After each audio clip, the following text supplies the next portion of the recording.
کوئی سلمان خان والی لاکٹ پہن رہا ہے، سب کے اپنے اپنے فیشن ہیں۔ لباس آدمی وہ پہنتا ہے جس میں انسان اپنے آپ کو اچھا محسوس کرے۔ کپڑے کی دکان پہ آپ جاتے ہیں، کسی اچھے مال میں جاتے ہیں آپ، مال والے نے ٹرائل روم رکھا ہے، بھائی کپڑا پہن کے ٹرائل کر لو، دیکھ لو تم کپڑے میں کیسے لگ رہے ہو۔ قرآن کتنی بہترین تعبیر کر رہا ہے، ہن لباس لکم، تمہاری بیوی تمہارے لیے لباس ہے، تم بیوی کے بغیر اچھے ہی نہیں لگو گے، بیوی تمہارے بغیر اچھی نہیں لگے گی، تم ایک دوسرے کو کمپلیٹ کر رہے ہو، ایک دوسرے کی سندرتا ہو، ایک دوسرے کی خوبصورتی ہو۔ ارے ایک دن بیوی چلی جائے مائکے میں تو کمرہ سونا سونا لگنے لگتا ہے۔ جو شادی شدہ لوگ ہیں جنہوں نے یہ لڈو کھایا ہوا ہے ان کو زیادہ احساس ہے، جو بیچارے نہیں کھائے ہیں وہ کیا جانے۔ تو شادی کے بعد انسان کی لائف چینج ہو جاتی ہے، زندگی میں پریورتن آ جاتا ہے، اور میاں بیوی ایک دوسرے کا لباس ہو جاتا ہے۔ اور غور کیجئے گا، ہر آدمی کوئی نہ کوئی کپڑا پہنتا ہے، کوئی لنگی پہنے ہوئے ہے، کوئی بنیان پہنے ہوئے، لیکن کوئی اگر بغیر کپڑوں کے ہے، ننگا ہے، تو دو ہی بات ہو سکتی ہے، یا تو وہ انسان نہیں ہے، اور انسان ہے تو پھر عقل نہیں ہے اس کے اندر، پاگل ہوگا جو ننگا گھومے گا۔ اگر انسان ہے اور عقل ہے تو کپڑا ضرور پہنے گا۔ اس کا مطلب یہ ہوا کہ لباس آپ کے عزت کو جو چھپانے کا ذریعہ ہے۔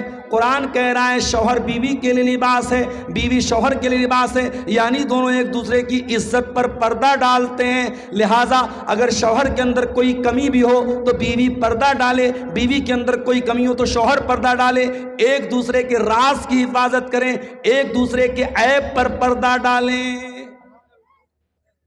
اب آئیے، وقت بہت ہمارے پاس محدود ہے اور گھڑی کی سوئی بڑی تیزی سے آگے بڑھے۔ ہمارے شیخ عنایت اللہ ندوی صاحب نے حکم دیا ہے، آپ حقوق پر بہت تقریر کرتے ہیں، ذرا زوجین کے حقوق بیان کر دیجئے، پتی کے کیا حق ہے پتنی کے اوپر، پتنی کے کیا حقوق ہیں پتی کے اوپر، شوہر کی کیا ذمہ داری ہے بیوی کے تعلق سے، اور بیوی کی کیا ذمہ داری ہے شوہر کے تعلق سے۔ میں بات آگے بڑھاتا ہوں، لیکن ایک بات کہنا چاہتا ہوں۔ آج سیمانچل کے علاقے میں گھومتے ہوئے ایک بات میں نے محسوس کیا ہے کہ آپ کی اس برادری میں بھی، شیرسا بادیوں میں بھی شادی بیاہ میں بہت ساری رسم و رواج موجود ہیں، بارات کی رسم و رواج موجود ہے، جہیز کی ڈیمانڈ موجود ہے، ہلدی اور منگنی کی رسم موجود ہے۔ اللہ کے واسطے میرے بھائیوں، آپ کم سے کم اپنی برادری، مجھے معلوم ہے اگر آپ متحد ہو جائیں، میں کٹیہار بھی جاتا ہوں، پورنیہ بھی جاتا ہوں، ارریا بھی جاتا ہوں، اندرسا سب جگہ سیم بن رہا ہے، اندرسا کی ریسیپی چینج نہیں ہو رہی ہے پورے سیرسا بادی میں، ناشتے کا اسٹائل سب جگہ سیم ہے، وہی تھوڑی سی کاجو آ جائے گا، تھوڑا سا کشمش اس میں ہوگا، تھوڑی سی سیب کاٹ کے رکھ دیں گے، تھوڑا سا اس میں جو ہے کوئی میٹھا رکھ دیں گے، یہ پورے شیرسا بادی برادری میں اس بات پر اتحاد و اتفاق ہے۔ تو جیسے آپ نے ان تمام چیزوں میں اپنا ایک کلچر بنایا ہے، بڑے درد کے ساتھ آپ سے گزارش کرتا ہوں، آپ ایک کلچر یہ بھی بنائیے، دنیا کو یہ بتائیے ہماری برادری میں شادی سمپل طریقے سے سنت کے مطابق ہوتی ہے۔ مجھے آج ایک صاحب نے بتایا ہمارے برادری میں لڑکیوں کی شادی 20 سال کے اندر ہو جاتی ہے، اگر 20 کراس کر گئی تو مانا جاتا ہے لڑکی اتنی عمر کیوں ہوگی، شادی کیوں نہیں ہوئی اس کی۔ اچھی چیز ہے یہ، لڑکی یا لڑکا اگر وہ جوان ہو گئے، بالغ ہو گئے، قرآن و حدیث تو ہم سے یہی کہتے ہیں کہ ان کی صحیح وقت پہ شادی کر دی جائے۔ اور میں بار بار یہ بات کہتا ہوں، یہ زمانہ کوئی صحابہ کا زمانہ نہیں ہے، یہ کوئی تابعین کا زمانہ نہیں ہے، یہ خیر القرون کا دور نہیں ہے، ہم قیامت کے قریب کے دور سے گزر رہے ہیں، ہم فتنوں کے دور سے گزر رہے ہیں، قیامت قریب ہے، زنا کا بازار عام ہے، بے حیائی عام ہے، بے پردگی عام ہے، اور اس دور میں اگر آپ نے نکاح کو مشکل بنایا، زنا تیار بیٹھا ہے آپ کی نوجوان نسل کو برباد کرنے۔ اس لیے میرے بھائیوں، نکاح کو آسان کرو، اور یہی پیغام دیا تھا جناب محمد رسول اللہ صلی اللہ تعالی علیہ وسلم نے نوجوانوں کو کیا فرمایا تھا آپ نے؟ یا معاشر الشباب، اے نوجوانوں، من استطاع منکم الباء، جس کے پاس شادی کی چھمتا ہو، شادی کی طاقت ہو، بیوی کو کھلانے کی طاقت ہو، بیوی کا حق ادا کرنے کی طاقت ہو، فلیتزوج، وہ نکاح کر لے، شادی کر لے، فإنہ اغض للبصر، نکاح کرے گا تبھی اس کی آنکھیں پست ہوں گی۔ عبدالغفار صاحب کی تقریر رات بھر سنتے رہو، علماء کی تقریریں رات بھر سنتے رہو، لیکن اللہ کے رسول کے الفاظ ہیں، آپ کی شرمگاہ کی حفاظت اور آپ کی آنکھوں کی حفاظت اگر ہوگی تو نکاح کے ذریعے ہوگی۔ اگر نکاح کی طاقت ہے تو دیر مت کرو، نکاح کر لو۔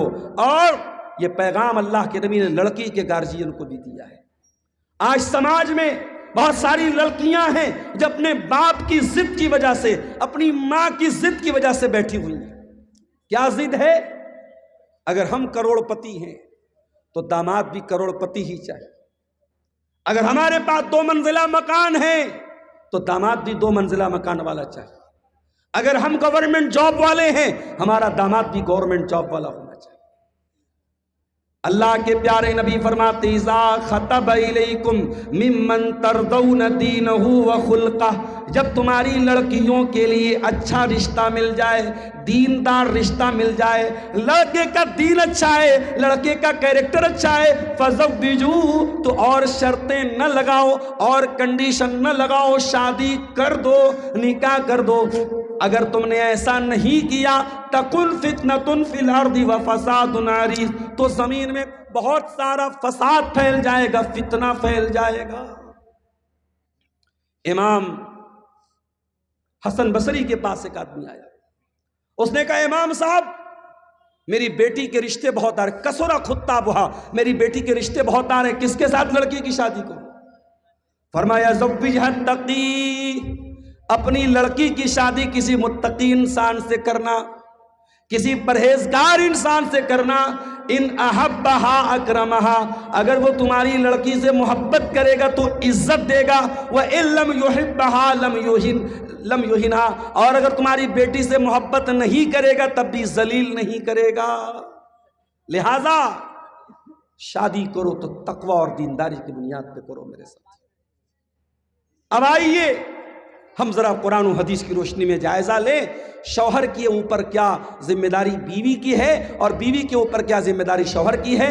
پہلے ہم دونوں کی مشترکہ کچھ ذمہ داریوں کو آپ کے سامنے بیان کریں۔ نکاح ہو گیا، شوہر بیوی ایک دوسرے کے رشتے میں آ گئے، اب کچھ چیزیں دونوں کی ذمہ داری ہے، شوہر کی بھی ذمہ داری ہے، بیوی کی ذمہ داری ہے۔ اس میں سب سے پہلی چیز تعاونوا علی البر والتقوی، اچھے کاموں میں ایک دوسرے کا سپورٹ کرنا ہے۔ اگر شوہر نماز کا ٹائم ہو گیا اور نماز کے لیے شوہر نہیں جا رہا ہے، بیوی بول دے جاؤ تم نماز پڑھو۔ نماز کا ٹائم ہو جائے بیوی نماز نہ پڑھے، شوہر پوچھے تم نے نماز کیوں نہیں پڑھی، نماز کے تعلق سے دونوں ایک دوسرے کی مدد کریں۔ بیوی گھر سے نکل رہی ہے اور بغیر پردے کے نکل رہی ہے، بغیر نقاب کے، بغیر حجاب کے نکل رہی ہے، شوہر ٹوک دے تو نقاب کیوں نہیں پہنتی، تو پردہ کیوں نہیں کرتی۔ اسی طریقے سے شوہر سگریٹ پینے لگے، کوئی نشہ کی چیز استعمال کرنے لگے، بیوی فوراً منع کرے۔ حرام کاموں سے ایک دوسرے کو روکیں اور اچھے کاموں میں ایک دوسرے کا سپورٹ کریں۔ اس کی دلیل کیا ہے؟ آئیے میں 2-3 دلیلیں آپ کو دے دیتا ہوں۔ اللہ کے پیارے نبی فرماتے ہیں لِيَتَّخِذْ أَحَدُكُمْ قَلْبًا شَاكِرًا وَلِسَانًا ذَاكِرًا وَزَوْجَةً مُؤْمِنَةً تُعِينُهُ عَلَىٰ أَمْرِ الْآخِرَةِ۔ اے دنیا والو، 3 چیزوں کو دولت بنا لو، 3 چیزوں کو خزانہ بنا لو، 3 چیزوں کو اپنے گھر میں لے کے آ جاؤ۔ قلباً شاکرا، اپنے سینے میں ایسا دل پیدا کر لو جو اللہ تعالیٰ کا شکر ادا کرنے والا ہو۔ وَلِسَانًا ذَاكِرًا، اور اپنے منہ میں ایسی زبان پیدا کرو جو اللہ تعالیٰ کا ذکر کرنے والی ہو۔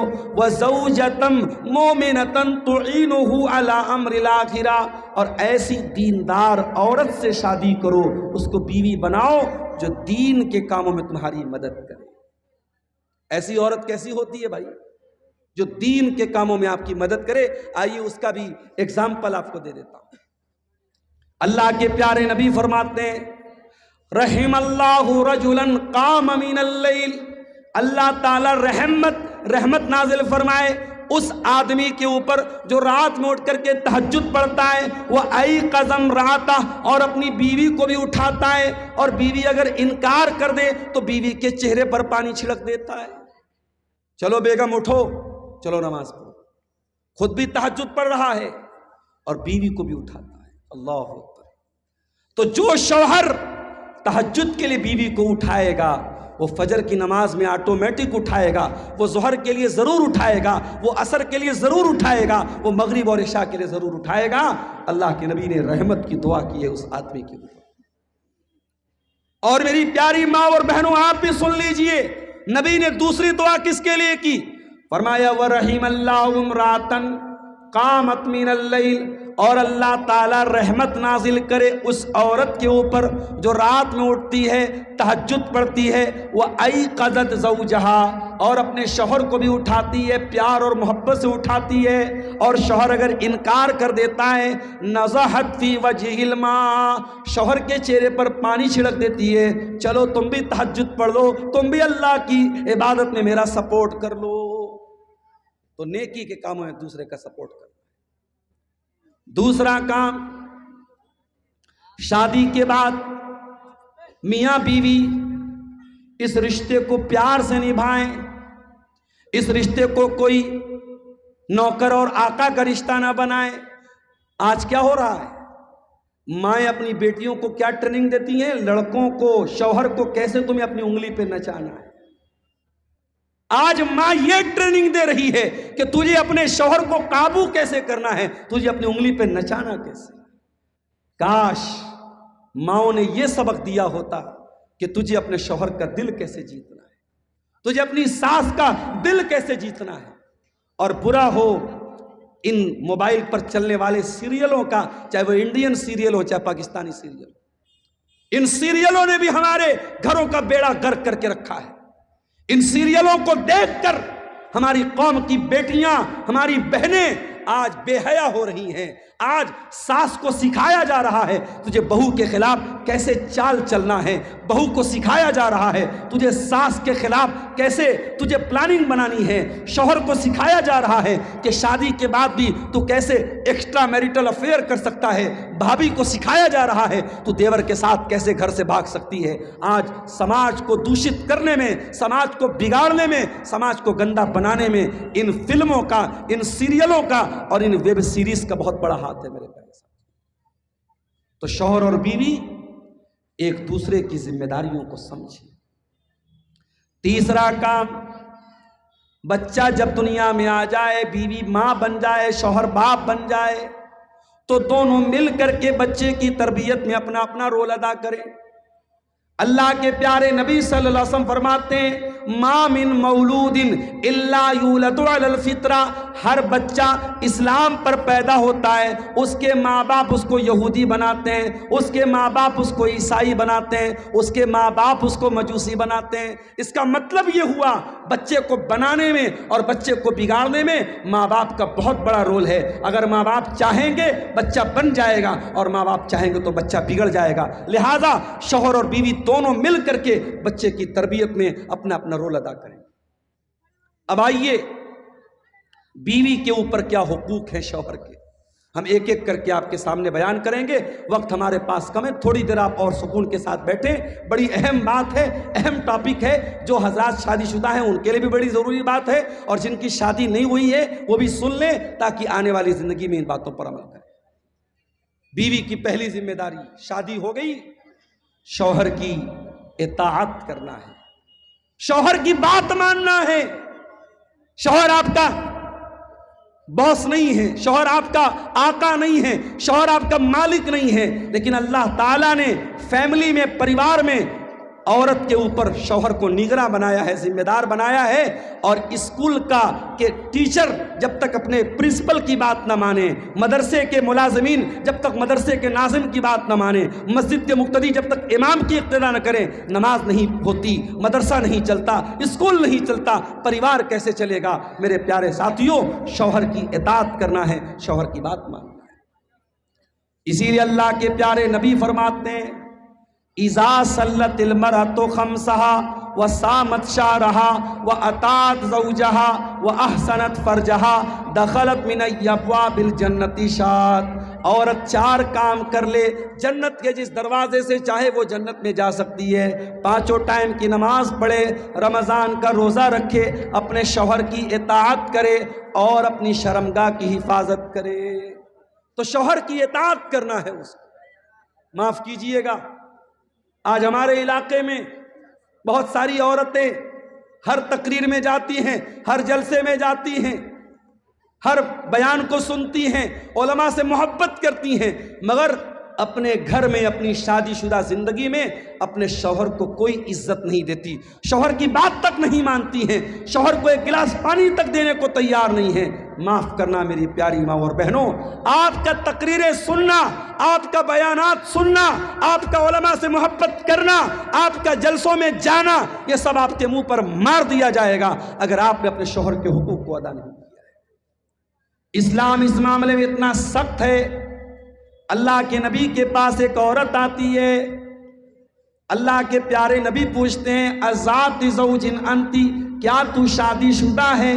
کہتی ہاں اللہ کے نبی میں شادی شدہ ہوں. آپ نے فرمایا کہ تو اپنے شوہر کے ساتھ کیسا سلوک کرتی ہے؟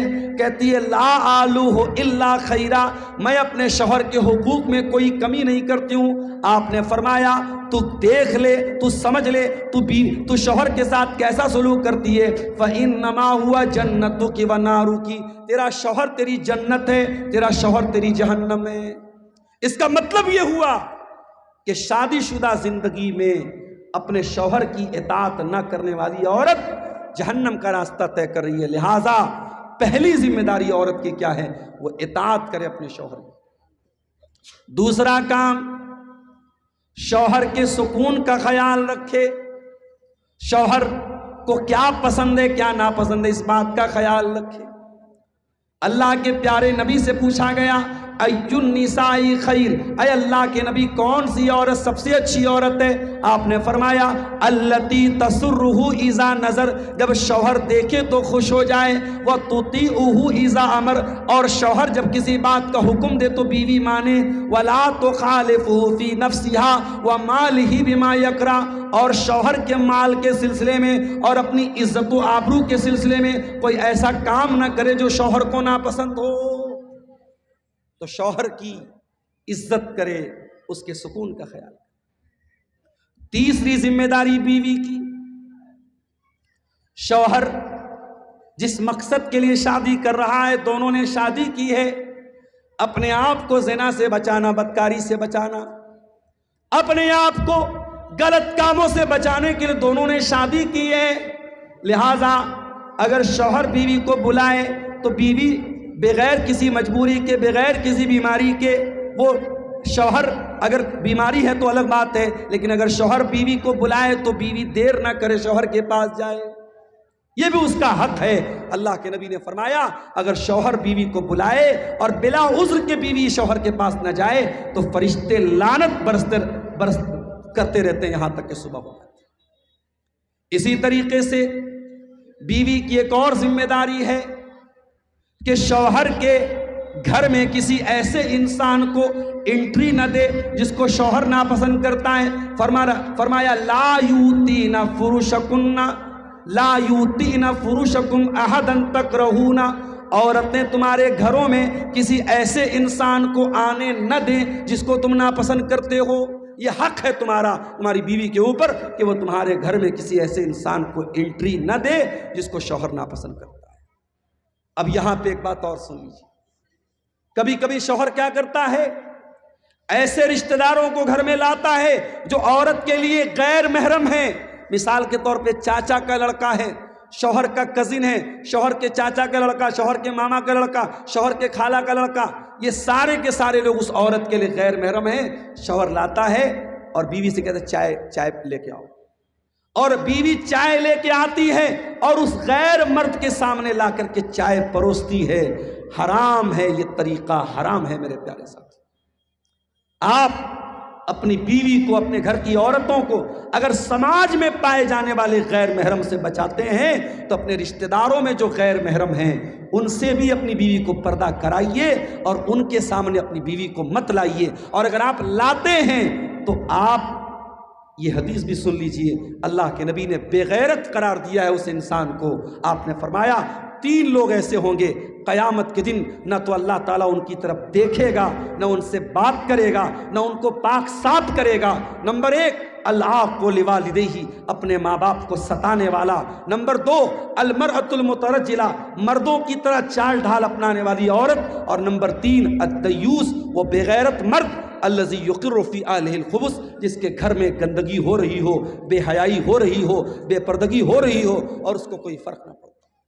تو اگر شوہر بیوی کو سے بے پردگی کروائے، بے غیرتی کروائے تو کان کھول کے سن لو، شوہر کی ہر بات بیوی کو نہیں ماننا ہے. اگر شوہر کی کوئی بات ایسی ہے، چاہے اس کا تعلق میاں بیوی کے آپس کے تعلق سے بھی ہو، میاں بیوی کے تعلقات کے سلسلے میں بھی اگر شوہر پریشر کر کے، فورس کر کے کوئی ایسا کام کرنے کو بولے جو اسلام کی نظر میں غلط ہے، جو شریعت کی نظر میں غلط ہے، تو بیوی کو بات نہیں ماننی ہے. کیوں؟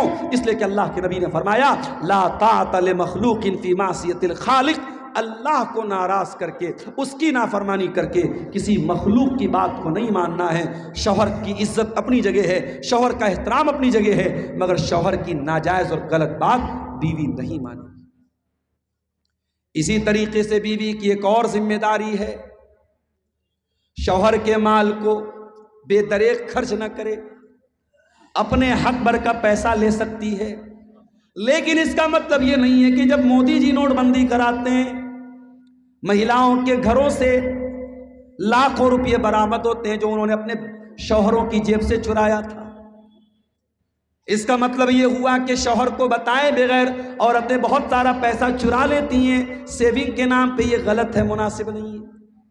ہاں اگر آپ کو یقین ہے تھوڑا بہت پیسہ میں شوہر کی پاکٹ سے لے رہی ہوں اور شوہر ہی کے لیے، پریوار ہی کے لیے لے رہی ہوں تو الگ مسئلہ ہے، یا شوہر آپ کی ضروری چیزوں کو نہیں دے رہا ہے، حق ادا نہیں کر رہا ہے، تو وہاں پہ آپ لے سکتی ہیں. لیکن اتنا زیادہ پیسہ لے لینا، مال لے لینا کہ شوہر کی زندگی پریشانی میں آ جائے، یہ بالکل بھی مناسب نہیں ہے. تو یہ کچھ ذمہ داریاں ہیں جو بیوی کے اوپر شوہر کے تعلق سے. شوہر کی کیا ذمہ داری ہے؟ شوہر کی پہلی ذمہ داری قرآن کہتا ہے وَعَلَى الْمَوْلُودِ لَهُ رِزْقُهُنَّ وَكِسْوَتُهُنَّ بِالْمَعْرُوفِ. بچے کے باپ کی ذمہ داری ہے بچے کی ماں کو کھلانا، پلانا، پہنانا. اپنی بیوی کو نکاح کر کے لائے ہو، روٹی، کپڑا، مکان آپ کو دینا پڑے گا، آپ کی ڈیوٹی ہے، آپ کی ذمہ داری ہے. اور جب نکاح کرو تو مہر بھی بیوی کا دے دو.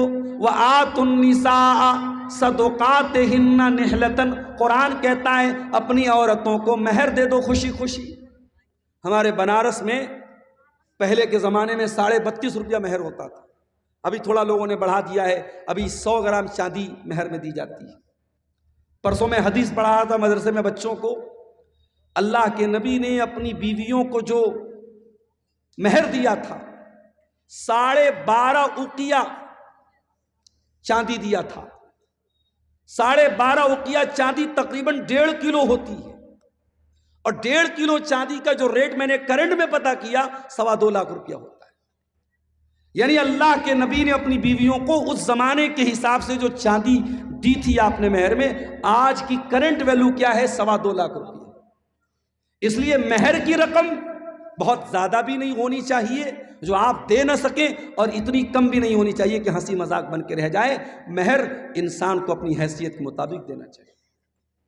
اور اگر آپ کے پاس کچھ بھی نہیں ہے تو نبی اکرم کے دور میں ایسا بھی ہوا ہے، ایک عورت آتی ہے نبی اکرم کے ساتھ نکاح کرنے کی خواہش ظاہر کرتی ہے.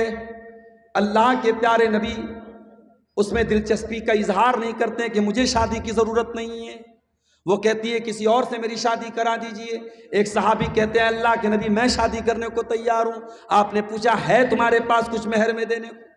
اچھا آج الٹی بات ہے، آج لڑکے والے لڑکی والوں سے پوچھتے ہیں تمہارے پاس دینے کے لیے کیا ہے۔ نبی کے دور میں لڑکے سے پوچھا جاتا تھا تمہارے پاس دینے کے لیے کیا ہے۔ صحابی نے کہا ہے اللہ کے نبی میرے پاس صرف میرا ازار ہے، میری لنگی ہے اور کچھ بھی نہیں۔ آپ نے فرمایا جاؤ تلاش کرو، اگر لوہے کی انگوٹھی ملے تو وہی دے دینا تم مہر میں۔ صحابی نے تلاش کیا، تلاش کر کے آئے، کہا ہے اللہ کے نبی لوہے کی انگوٹھی بھی نہیں ملی۔ آپ نے فرمایا اچھا یہ بتاؤ هل معك شيء من القرآن، کچھ قرآن یاد ہے کیا تم کو؟ کہا کہ ہاں اللہ کے نبی مجھے فلاں فلاں صورتیں یاد ہیں۔ قرآن کے حافظوں کو ہلکا سمجھنے والوں، قرآن کے علماء کو ہلکا سمجھنے والوں، سائنس کے ٹیچر کی ٹیوشن فیس 5,000، میتھ کے ٹیچر کی ٹیوشن پڑھانے والے ٹیچر کی فیس 3,000، اور قرآن پڑھانے والے مولوی کو 500 روپیہ دے کے بھی احسان جتاتا ہے مولوی صاحب کچھ کم کر دیجیے۔ قرآن کی قیمت تو نہیں طے ہو سکتی میرے بھائی، قرآن کی کوئی ویلو تو نہیں طے ہو سکتی، اور تیری نظر میں سائنس کے ٹیچر کا مقام اونچا ہوگا۔ میں سائنس کے ٹیچروں کو ڈیگریڈ نہیں کر رہا ہوں، ٹھیک ہے سماج میں ان کا بہت بڑا یوگدان ہے، میتھ کے ٹیچروں کا بہت بڑا یوگدان ہے، لیکن اللہ کی قسم قرآن پڑھنے والے کا جو مقام ہے اور قرآن پڑھانے والے کا جو مقام ہے وہ دنیا کے کسی اور ٹیچر کا نہیں ہو سکتا میرے ساتھ۔ اور یہ بات میں نہیں کہہ رہا ہوں، یہ بات جناب محمد رسول اللہ صلی اللہ علیہ وسلم نے فرمائی ہے، خیرکم من تعلم القرآن وعلمہ، تم میں سب سے بہترین انسان وہ ہے جو قرآن کو سیکھتا اور سکھاتا ہے۔ آپ نے فرمایا کیا قرآن تم کو یاد ہے؟ کہا ہے اللہ کے نبی قرآن یاد ہے۔ آپ نے فرمایا زوجتکھا بما معک من القرآن، جو قرآن تجھ کو یاد ہے اسی کو میں نے مہر بنا کے تیرا نکاح کر دیا۔ پتہ یہ چلا کہ مہر میں علم کو بھی مہر بنایا جا سکتا ہے۔ اگر شوہر کے پاس کوئی ایسا علم ہے جو بیوی کے پاس نہیں ہے اور نکاح میں یہ طے ہو جائے کہ شوہر وہ علم اپنی بیوی کو دے دے گا تو یہ علم بھی مہر بن سکتا ہے۔ تو شوہر کا ایک بہت بڑا اس کی ذمہ داری اور بیوی کا بہت بڑا حق شوہر کے اوپر کیا ہے؟ بیوی کو اس کا مہر دے۔ تیسری چیز، بیوی کو خوش رکھے، اتنا خوش رکھے، اتنا خوش رکھے۔ اللہ کے نبی سے شادی ہوئی حضرت عائشہ کی، کچھ دنوں کے بعد آپ سفر پہ گئے، صحابہ سے آپ نے فرمایا تم لوگ تھوڑا آگے نکل جاؤ۔ صحابہ آگے نکل گئے، آپ نے فرمایا اے عائشہ چلو ہم دونوں دوڑ کا مقابلہ کرتے ہیں، ریس لگاتے ہیں، دیکھتے ہیں کون آگے بڑھتا ہے۔ حضرت عائشہ فرماتی ہیں میری نئی نئی شادی ہوئی تھی، وزن میرا کم تھا، دبلی پتلی تھی، جب میں دوڑنے لگی اللہ کے پیارے نبی پیچھے رہ گئے اور میں آگے نکل گئی، میں جیت گئی، میں اس ریس کے مقابلے میں میں آگے بڑھ گئی اور مجھے بہت ہنسی آئی، میں نے بہت مذاق بنایا اللہ کے رسول کا کہ دیکھیے میں نے تو آپ کو شکست دے دی، میں آگے نکل گئی۔ کچھ دنوں کے بعد جب دوسری مرتبہ ایک سفر میں اللہ کے نبی گئے اور آپ کی عادت تھی سفر پہ جانے کے پہلے آپ پرچی ڈالتے تھے، قرآن دازی کرتے تھے اور جس بیوی کا نام آتا تھا اس کو لے کے جاتے تھے۔ اس مرتبہ بھی حضرت عائشہ کا نام نکلا، آپ ان کو لے کے گئے اور راستے میں ایک جگہ جب آپ نے سناٹا دیکھا صحابہ سے آپ نے کہا تھوڑا آگے نکل جاؤ اور آپ نے کہا عائشہ چلو آج ہم لوگ ایک بار پھر ریس لگاتے ہیں۔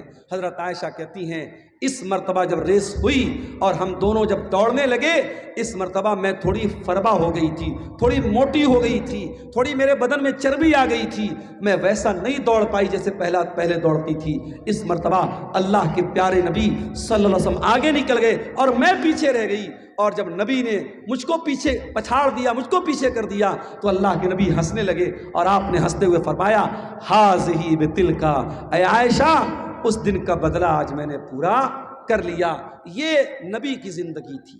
آپ نبی سے زیادہ سیریس نہیں ہو سکتے، نبی سے زیادہ سنجیدہ نہیں ہو سکتے۔ اگر اللہ کے رسول اپنی بیویوں کے ساتھ ہنسی مذاق کرتے تھے، انٹرٹینمنٹ کرتے تھے، حلال اور جائز طریقے سے آپ بھی اپنی بیویوں کے ساتھ تھوڑا انٹرٹینمنٹ کیجئے۔ شادی کا رشتہ یہ کوئی ایسا رشتہ نہیں ہے کہ بس ایک روٹین ہے کہ صاحب ہم گھر میں آئے اور بیوی نے ہم کو کھانا دے دیا، ہماری ضرورتیں پوری کر دی۔ اس رشتے کو تھوڑا منورنجک بنائیے، اس میں تھوڑا پیار اور محبت کی باتیں ہوں۔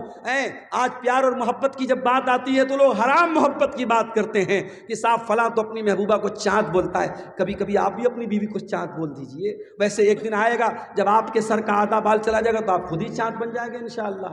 تو آپ اس کے پہلے کہ آپ چاند بن جائیں بیوی کو کبھی کبھی محبت سے, اللہ کے نبی حضرت عائشہ کو کبھی عائش بولتے تھے, محبت بھرے جملے کبھی بول دیجئے. میرے بھائیوں گھڑی کی سوئی 12:30 بجا رہی ہے اور آخری جو میری لمٹ تھی یہاں سے نکلنے کی, کیونکہ 5 بجے تک مجھے پٹنہ پہنچنا ہے, ایک آخری بات بیان کر کے بات اپنی ختم کر رہا ہوں. میاں بیوی کے رشتے میں ایک بہت ضروری بات.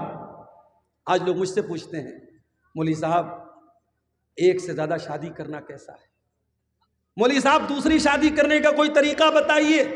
ارے بھیا ایک شادی کر کے لوگوں کا حال خراب ہے, ایک ذمہ داری لوگ پوری نہیں کر پا رہے اور آپ دوسری کی چنتا کر رہے. ٹھیک ہے اسلام نے اجازت دی ہے 4 شادیوں کی, لیکن آپ اگر انصاف نہیں کر سکتے ہیں اور آپ آج حیدرآباد وغیرہ کے علاقوں میں میرے پاس کئی ایسے کیس موجود ہیں, شوہر سعودی میں رہتا ہے 10 سال بیوی سے دور رہا, بیوی بیچاری شوہر کی محبت میں اپنے بچوں کو پالتی رہی, شوہر پردیس میں رہا, بیوی قربانی دیتی رہی, اور جب بیوی تھوڑی عمر دراز ہو گئی 40 سال کی ہو گئی, شوہر وہاں 50 سال کا ہو گیا, شوہر نے کنواری لڑکی سے کم عمر لڑکی سے شادی کر لی اور اس کو لے کر کے رہنے لگا, اور 40 سال والی بیچاری گھر میں اکیلی رہتی ہے.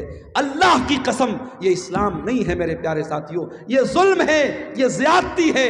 اللہ کے نبی نے فرمایا جو اس حال میں مر گیا کہ اس کی 2 بیویاں تھیں اور ان کے ساتھ وہ ناانصافی کرتا تھا, جا یوم القیامت وشقہ مائل, وہ اس حال میں قیامت کے دن آئے گا, اس کا ایک طرف کا بدن جھکا ہوا ہوگا, ایک طرف کا چہرہ جھکا ہوا ہوگا, اس کی شکل دیکھ کے پتہ لگ جائے گا یہ آدمی اپنی بیویوں کے ساتھ انیائے کرتا تھا.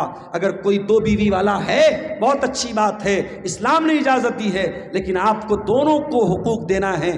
آپ ایک کو جو جس سے بعد میں شادی کریں اس کے کا آپ بہت خیال کریں اور پہلی والی کو چھوڑ دیں, یا پہلی والی کا بہت خیال رکھیں دوسرے والے کو چھوڑ دیں, یہ غلط ہے. بیوی کے حقوق میں سے ایک چیز یہ بھی ہے کہ آپ اگر ایک سے زیادہ بیویاں آپ کی ہیں تو سب کے حقوق کا خیال رکھیں, اور اسی طریقے سے ایک دوسرے کے جسمانی تقاضے, ایک دوسرے کے ذہنی تقاضے, ہر اعتبار سے ایک دوسرے کو خوش رکھا جائے. اور آج کا زمانہ ایسا ہے کئی گھروں میں یہ دیکھا گیا شادی ہوئی, لڑکیوں کو کوئی خطرناک قسم کی بیماری ہے, وہ کبھی ماں نہیں بن سکتی, کبھی اولاد نہیں پیدا ہو سکتی. ایسے کیس میں یاد رکھو اگر کسی لڑکی کو ایسی پرابلم ہے تو ماں باپ کو نکاح کے ٹائم بتا دینا چاہیے, زندگی کو اجیرن نہیں بنانا چاہیے. کوئی بڑی بیماری ہونے والے شوہر سے چھپانا نہیں چاہیے. اسی طریقے سے شوہر اور بیوی ایک دوسرے کے لیے جس مقصد کے لیے انہوں نے نکاح کیا ہے, اگر شوہر کے اندر جسمانی اعتبار سے کوئی کمی اور کوتاہی ہے وہ میڈیکلی اپنا ٹریٹمنٹ کرائے, علاج کرائے, تاکہ دونوں ایک دوسرے کے حقوق کا خیال رکھیں. میرے پیارے ساتھیوں یہ چند باتیں زوجین کے حقوق کے تعلق سے آپ کے سامنے رکھی گئی ہیں. دعا ہے رب العالمین سے, رب العالمین ہم سب کو جو ہم میں سے شادی شدہ ہیں ان کو اپنے میاں بیوی کو ایک دوسرے کے حقوق کا خیال کرنے کی توفیق عطا فرمائے, اور جن کی شادی نہیں ہوئی ہے اللہ نیک اور دیندار جوڑا ان کو عطا فرمائے. جو ہم میں سے بیمار ہیں اللہ ان کو شفائے کاملہ عاجلہ عطا فرمائے. جو روزی روٹی سے پریشان ہیں اللہ ان کے کاروبار میں برکت نصیب فرمائے. اللہ تعالیٰ اس مدرسے کی حفاظت فرمائے, مدرسے سے پڑھنے والے بچوں کے علم میں اللہ تعالیٰ برکت عطا فرمائے, اور یہاں کے اساتذہ اور یہاں کے ذمہ داروں کو اللہ تعالیٰ اخلاص کی توفیق عطا فرمائے. جن بھائیوں نے ادارے کے لیے تعاون کیا ہے اللہ ان کے تعاون کو قبول فرمائے. جو بھائی ابھی تک پیچھے رہ گئے ہیں میں جاتے جاتے ان سے اپیل کر کے جا رہا ہوں, آپ خالی ہاتھ نہ جائیں, آپ یہاں سے ثواب لے کے جائیں, آپ جنت کی گارنٹی لے کے جائیں, اور ضرور اس ادارے کا تعاون کر کے جائیں. رب العالمین آپ کے صدقات کو, آپ کے نیکیوں کو اللہ قبول فرمائے, اور ایمان والی اور نیکان والی زندگی اللہ تعالیٰ آپ سب کو عطا فرمائے. آمین. وآخر دعوانا ان الحمد للہ رب العالمین. والسلام علیکم ورحمۃ اللہ.